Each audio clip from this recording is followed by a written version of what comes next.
The data packet arrived at Rail's terminal at 03:47 station time. No greeting, no ceremony, just a cold file transfer from Conclave's senior delegate Orath, the most powerful political figure in the known galaxy, and a single line of text attached to it. "You have 7 days. Do not embarrass our council." Rail stared at that line for a good 10 seconds. Then she poured herself a cup of cold water, sat down, and opened the file. What loaded onto her screen was the resonance core schematic, the most classified document in 400 years of interstellar history. The founding 5 species of the Verk Conclave had guarded it the way old Earth governments once guarded nuclear codes. No species outside the original 5 had ever seen it. Wars had been quietly prevented, or quietly started, over rumors of its contents. And now it was sitting on Rail's screen in a temporary engineering bay on a mid-tier docking station. Because 600 million Drethi colonists on a world called Derv 9 were about to lose power, and the Conclave had run out of better options. She pulled up the background file. The short version: 2 resonance core relay stations on Derv 9 had failed 3 weeks ago following a geothermal surge. The flux stabilizer arrays, the specific component that kept the core's energy output from destroying everything it was supposed to power, were gone. Replacements required a manufacturing process only the founding 5 knew. Their best engineers estimated 14 weeks to produce and install new arrays. The colony had maybe 11 weeks of backup power left. The math did not work. So Orath had made a political calculation. He would offer the schematics to the Human Engineering Division.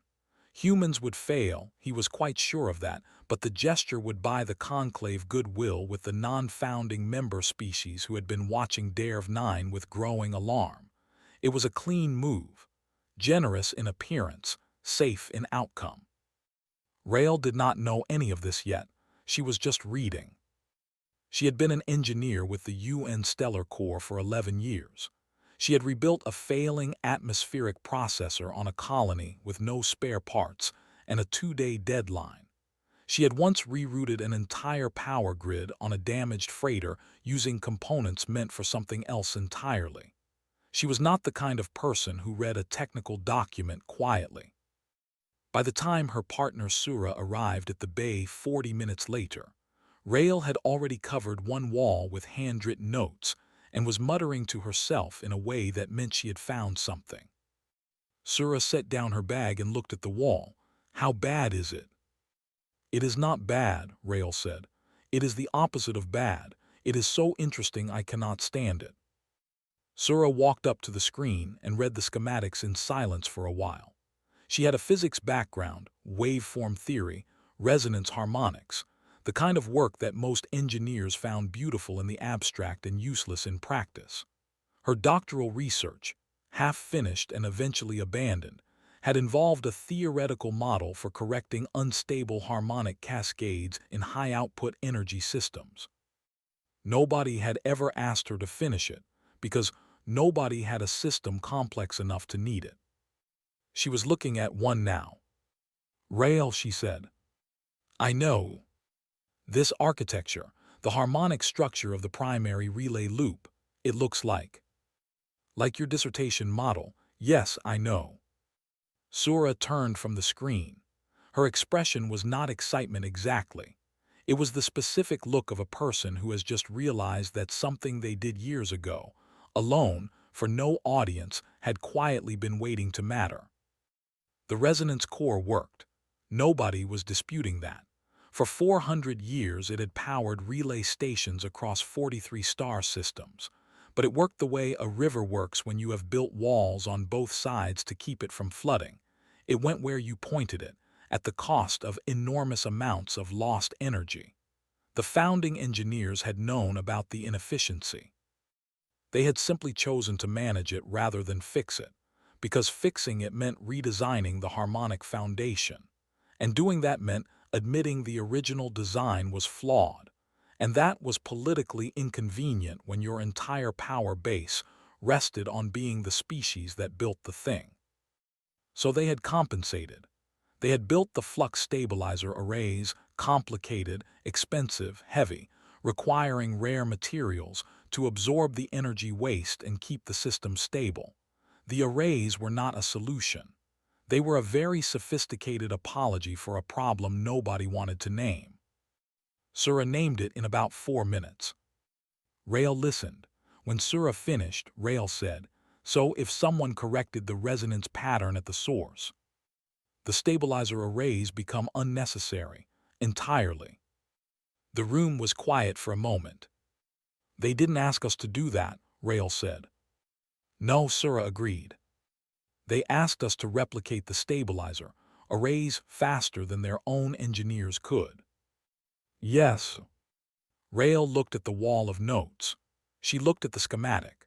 She thought about 11 weeks and 600 million people, and a delegate who had sent her a file at 03:47 in the morning with a message that was not really a request. "Call the team," she said. "All 22. Tell them to bring coffee and be ready to argue." Sura was already reaching for her comm. Outside the viewport, the stars held still and said nothing. They had been doing that for a long time. They were used to waiting.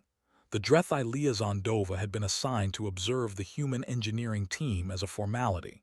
She was not expected to contribute. She was there to confirm that the humans stayed within the access boundaries Orath had set, no copying the full schematics, no transmission of data off-station, no work outside the designated bay. What she had not been briefed on was what 22 human engineers actually looked like when they were working. She had met humans before. Conclave functions, diplomatic receptions, the kind of events where everybody wore their best clothes and said careful things. Humans at those events seemed manageable, slightly loud, prone to humor at unexpected moments, but manageable. The engineering bay was different.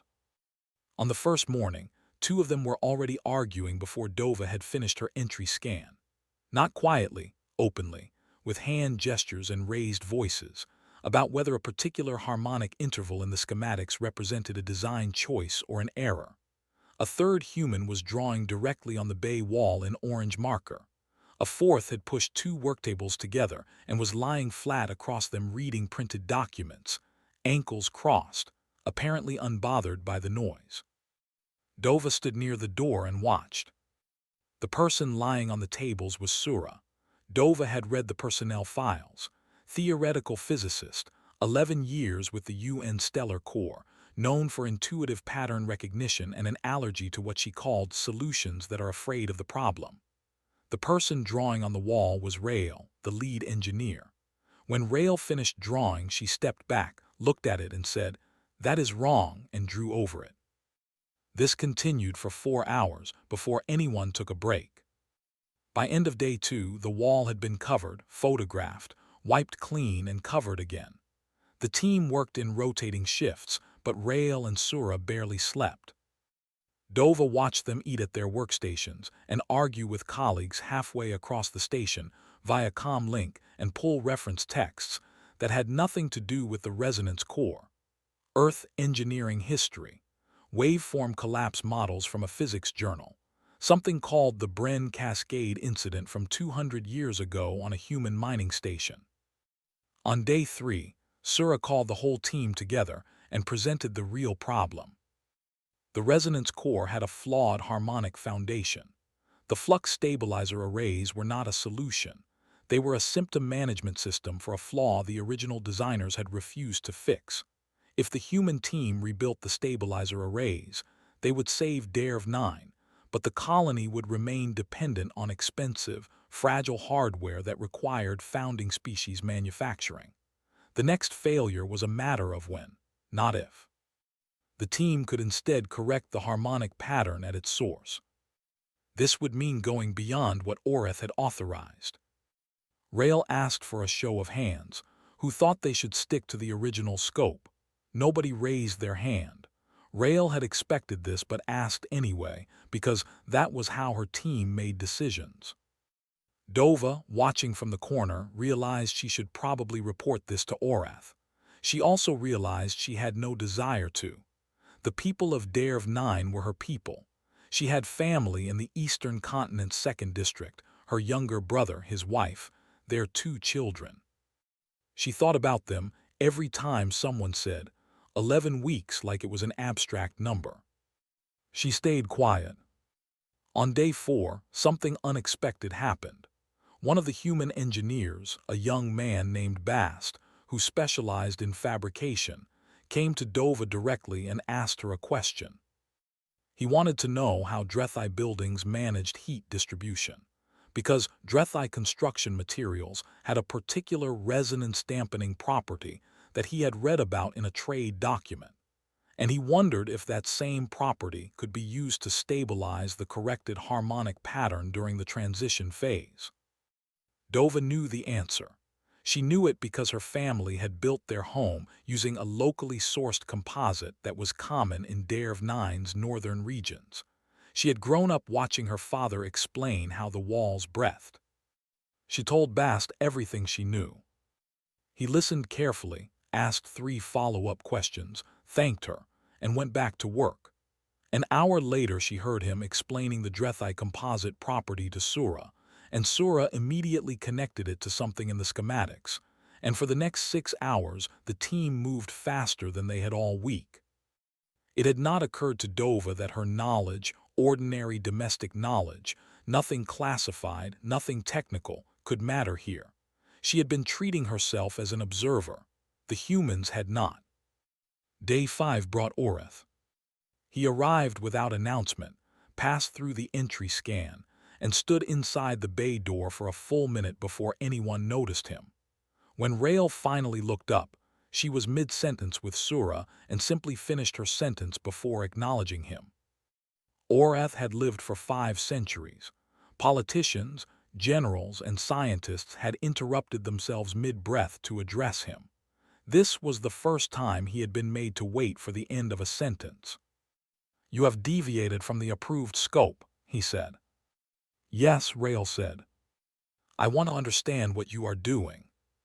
Sura turned from the screen. She explained the harmonic flaw, the proposal, and the expected outcome in approximately 9 minutes. She used no formal language. She spoke as though explaining something to a colleague who had missed a meeting. Oreth was quiet for a long time. Then he said, "What you are describing would mean the flux stabilizer arrays are obsolete." "They were always obsolete," Sura said. "They just didn't know it." Oreth left without another word. Dova watched his back as he walked through the door and thought she had never seen him look uncertain before. She found she did not mind. The module Rail's team produced on day 7 was not impressive to look at. It was roughly the size of a storage container, matte gray, with no particular visual drama. There were no glowing panels, no humming coils, no exterior features that communicated what it did. One of the younger engineers had suggested painting something on the side but had been outvoted. The conclave observation delegation arrived at the testing bay in formal dress. Oreth, 2 senior Verk technical advisors, a Solhari delegate and Councillor Weth of the Inhao, who had been against the human involvement from the start, and had spent the past 3 days filing quiet objections through official conclave channels. He stood at the back of the room with his arms folded and looked at the module like it had personally offended him. Dova stood near the front. She had not slept much. The test relay station was a decommissioned unit that had been brought out of storage for this purpose. Rail's team installed the corrected resonance module in 40 minutes, a process that would have taken a standard installation crew most of a day. They worked without ceremony. Bast ran the connections. Sura monitored the harmonic readings. Rail stood beside the main interface and did not look nervous, which Dova suspected was because Rail genuinely was not nervous. When everything was in place, Rail said to the room, "We are going to run it now," and activated the relay. The module ran clean on the first attempt. Not approximately clean, not within acceptable tolerances clean. The harmonic output was perfectly even across all frequency bands. The energy delivery was steady and self-correcting. There were no fluctuations, no compensatory spikes, no need for any stabilizer input at all. The relay station came alive quietly, like something that had always worked this way and never knew another method. The efficiency numbers appeared on the monitoring screen. Sora read them out. The improvement over the standard resonance core was 340%. Nobody in the room said anything. Weth's arms unfolded. He looked at the screen, looked at the module, and looked at the screen again. His expression was not the expression of a man reassessing his position. It was the expression of a man whose position was correct, and the universe had refused to cooperate with it. One of the Verk technical advisors made a sound that was not quite a word. Orath stood very still. Dova had been holding her breath. She had not realized it until she let it out. She thought of her brother's message from 3 days ago. Power rationing in their district had moved to 6 hours of supply per day. She thought of her niece, who was 7 years old and had stopped being afraid of the dark because the dark was just normal now. Rael spoke into the silence. Her voice was even. You can have the full design documentation. The math is clean, everything is reproducible, and any species with a standard fabrication suite can build it. We packaged it this morning. She paused. We won't be needing the original schematics anymore. We built past them. One of the Verk advisors turned to Orath and said something in Verk that the translator did not immediately render. Orath responded briefly. The advisor looked like he wanted to say more but did not. Weth left the bay without speaking. The door closed behind him. Sura was already at a secondary terminal, not watching the delegation, not watching the reaction.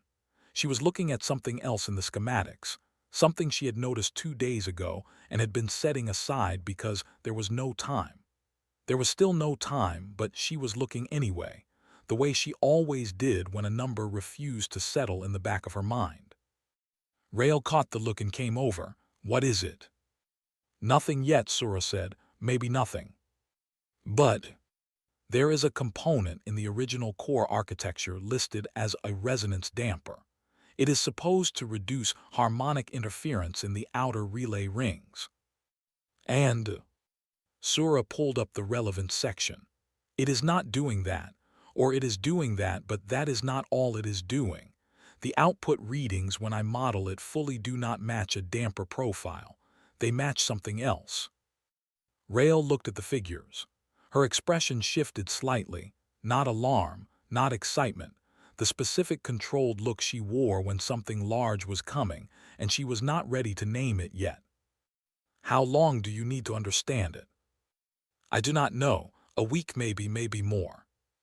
Rael nodded slowly. Don't tell anyone yet. I was not planning to. Behind them, the delegation was breaking apart.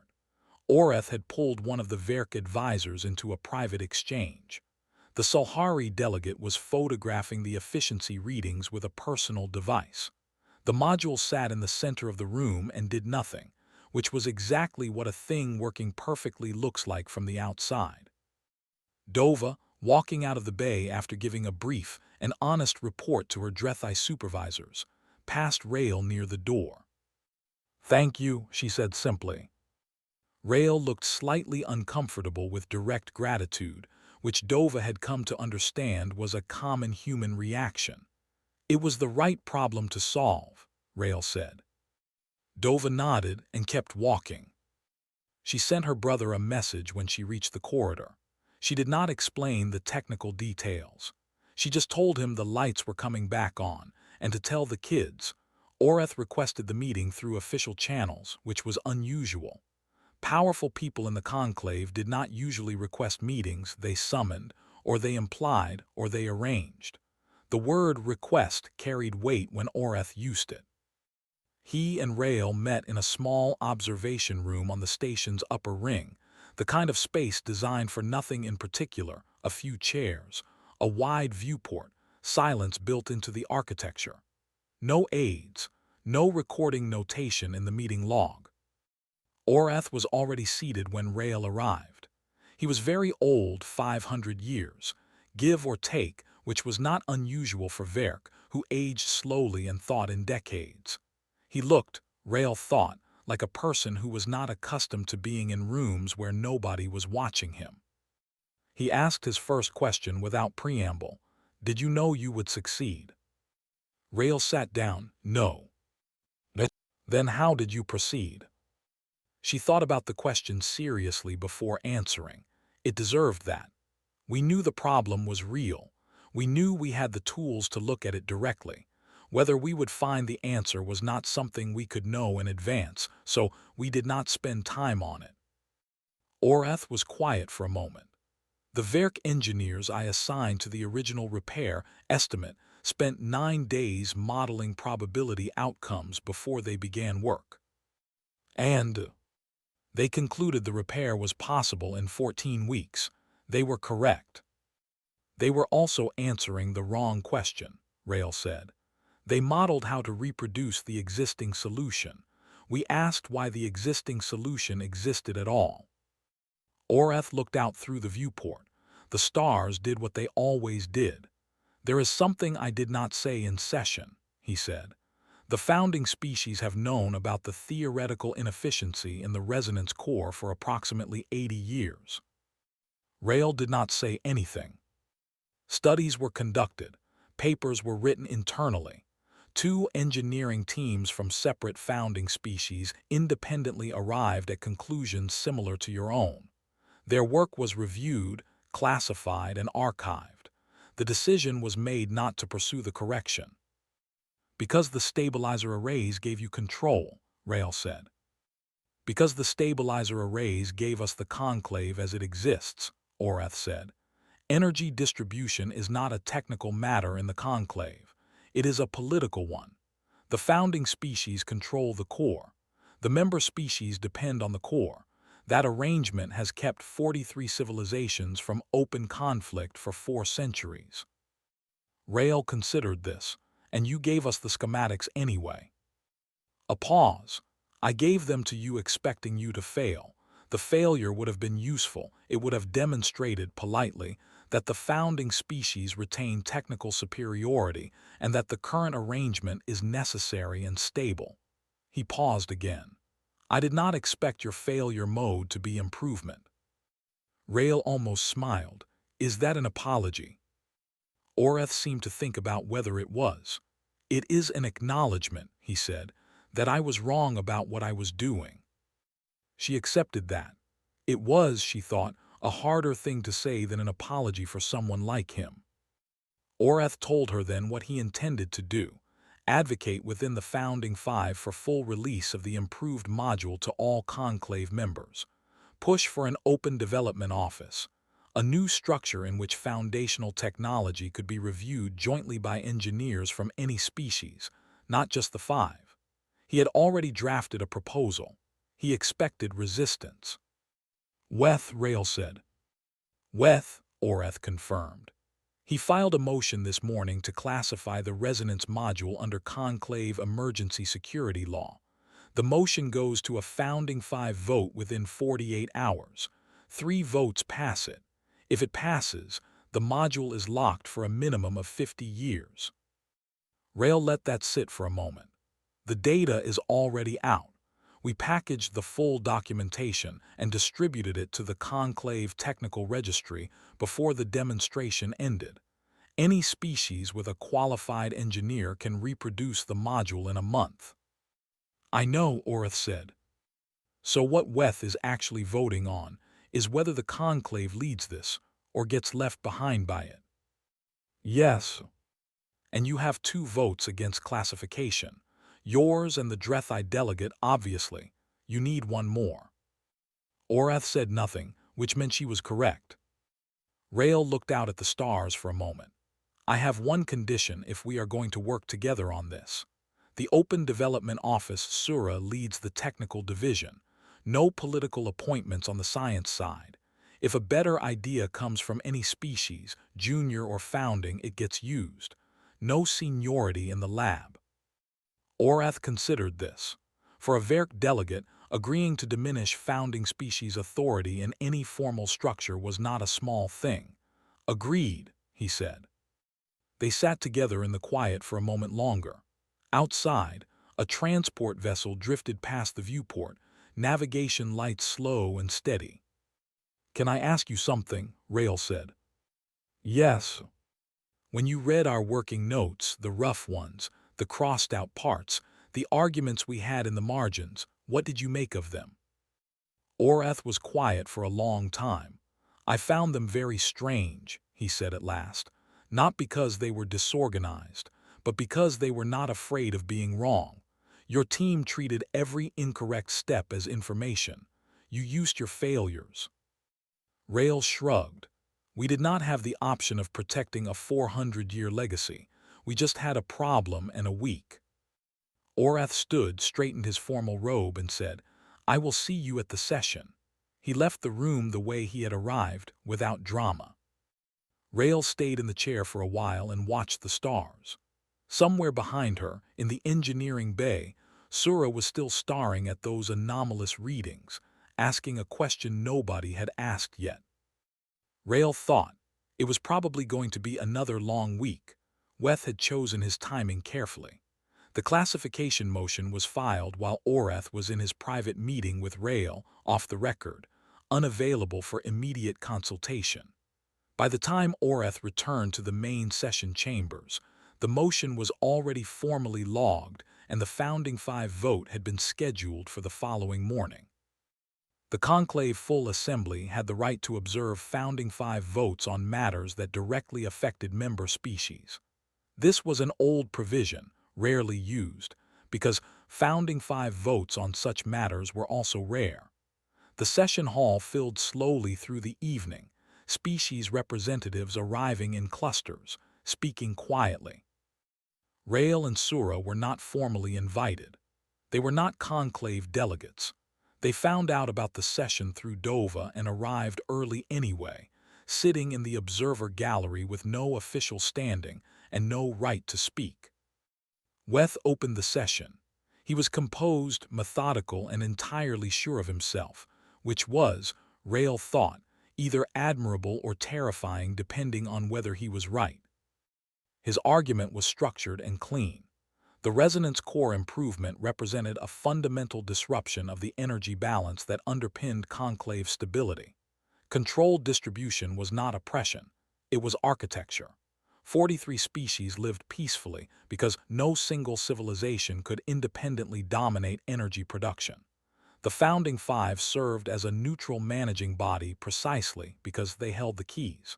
Remove the keys and you did not create freedom. You created competition. Competition led to conflict. The history of every pre-conclave civilization proved this. He did not mention humans by name. He did not need to. Then he said something that drew silence from the room. He said that Orath's willingness to override 4 centuries of careful conclave doctrine, on the basis of 1 week's work by a species admitted to the conclave 30 years ago, was not progressive thinking. It was sentimentality dressed as science. Orath let the silence finish before responding. He said that Weth's argument assumed the conclave still controlled the information. It did not. The documentation had been distributed to the conclave technical registry before the demonstration concluded. The mathematics were accessible.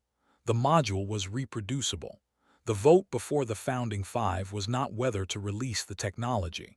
It was whether the conclave would lead the transition or watch it happen without them. He then said something quieter. He said he had spent the last 2 days reading the human team's working notes, the informal ones, the crossed-out drafts, the arguments in the margins. He said that in 500 years of conclave work, he had never seen engineers who treated their own mistakes as tools. He said he did not know what that meant for the long term, but he knew what it meant for right now. The conclave needed to decide whether it was a governing body or a gatekeeper, and it could not be both. The Drethi delegate spoke next. Short, specific, calm. 600 million people, 11 weeks of remaining power. One human engineering team asked a question nobody else had thought to ask. The vote, the delegate said, should reflect what the conclave exists to do. That was 3 speakers. The Solhari and own delegates had not spoken. The count stood at 2 against classification, 1 firmly in favor, 2 undecided. Dova was in the lower gallery. She had no vote. She had no formal standing in this session at all. She raised her hand anyway and cited the old provision, colonial representative, direct impact, survival matter. The session chair looked at Orath. Orath nodded once. She was given 2 minutes. She did not use the 2 minutes to make a policy argument. She stood in front of the full assembly and described the last 72 hours of power availability on DARE 9 before the module was tested. She described which systems failed first: water filtration, medical monitoring, the heating grids in the northern districts where it was cold. She described what her brother's messages had said. Not statistics, specific things. She described them in a flat voice with no performance in it, which made them worse. Then she said, "One species looked at something you have owned for 400 years and found a better way. You are now voting on whether to hide it." She sat down. The Solhari delegate voted against classification. The motion failed, 2 in favor, 3 against. Weth accepted the result. He sat perfectly still while the chair announced it. Then he did something unexpected. He submitted a formal request, before the session had fully closed, to transfer to a non-technical advisory role. He cited, with precise diplomatic language, an irreconcilable difference of vision with the direction the conclave was taking. The room understood what it meant. After 200 years in his position, Weth was stepping back. Orath watched him file the request and said nothing. He did not look triumphant. He looked like a person watching a bridge go down that he had not wanted to destroy and had destroyed anyway. In the observer gallery, Rael watched the session chair formally close the proceedings. Beside her, Sura was not watching any of it. She had her personal comm out and was working through the anomalous readings again, the strange component in the original core architecture that was not doing what its label said it was doing. "You could try to be present for this moment," Rael said. Sura looked up briefly. "We won." "Yes." "Good." She looked back at the readings. "Rael, I think this component in the original core is not a damper. I think it is something the original designers did not understand and labeled wrong." "What do you think it is?" "I am not certain yet." She paused. "But if I am right about the wave pattern, it might be a passive long-range communication relay." Rael stared at her, built into the resonance core. "In all of them, across the entire conclave network. For 400 years. "Yes." Below them, the session hall was clearing out. Representatives gathered in small groups. Orath was speaking with the Solhari delegate. Dova was already gone, heading for a communications terminal to call home. Rael sat very still and looked at the readings on Sura's screen. Then she said, "We are going to need a much bigger lab." 6 months after the demonstration, a Drethi engineer named Korev was installing the 31st resonance module across the conclave network when he noticed that the process had gotten faster each time. Not because the team was more practiced, though they were, but because the Drethi composite material Dova had described to Bast had been formally incorporated into the installation spec. The module now took 11 hours to install instead of 18. A small detail, born from a conversation about how someone's family had built their house. Korev filed a brief note about it in the Open Development Office shared log, the way everyone did when they noticed something. The log had become, in 6 months, one of the most actively updated documents in the conclave's technical registry. Engineers from 11 different species contributed to it. Arguments were frequent. So were solutions. The Open Development Office itself was housed in a repurposed cargo bay on a mid-tier station, not a prestigious location, which Sura had specifically requested, because prestigious locations came with too much oversight and not enough wall space for drawing. The walls had already been repainted twice to give the teams more surface area for working out problems visually.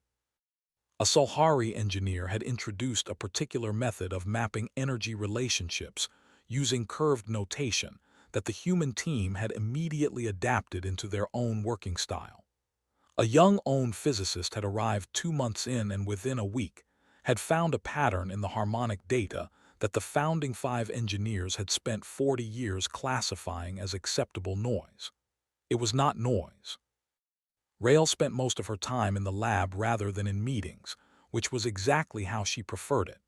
When administrative meetings required her attendance, she attended them efficiently and left as soon as she reasonably could. Sura had officially been given the title of Lead Technical Director for the Open Development Office, which she acknowledged once and then ignored, because titles did not change what the numbers said. The communication relay question had not been announced publicly. Rael and Sura were still working it. The evidence was strong.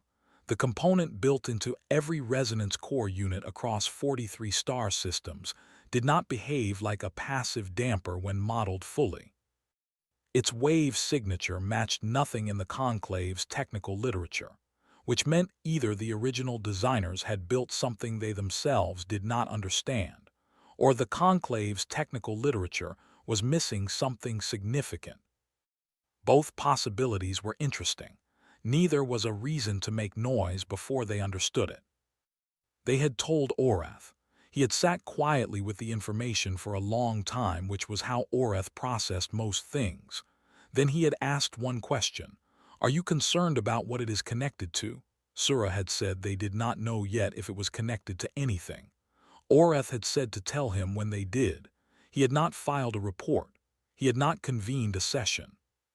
He had, for the first time in what he described to Rael as a very long career, decided to wait for the answer before calling a meeting about the question.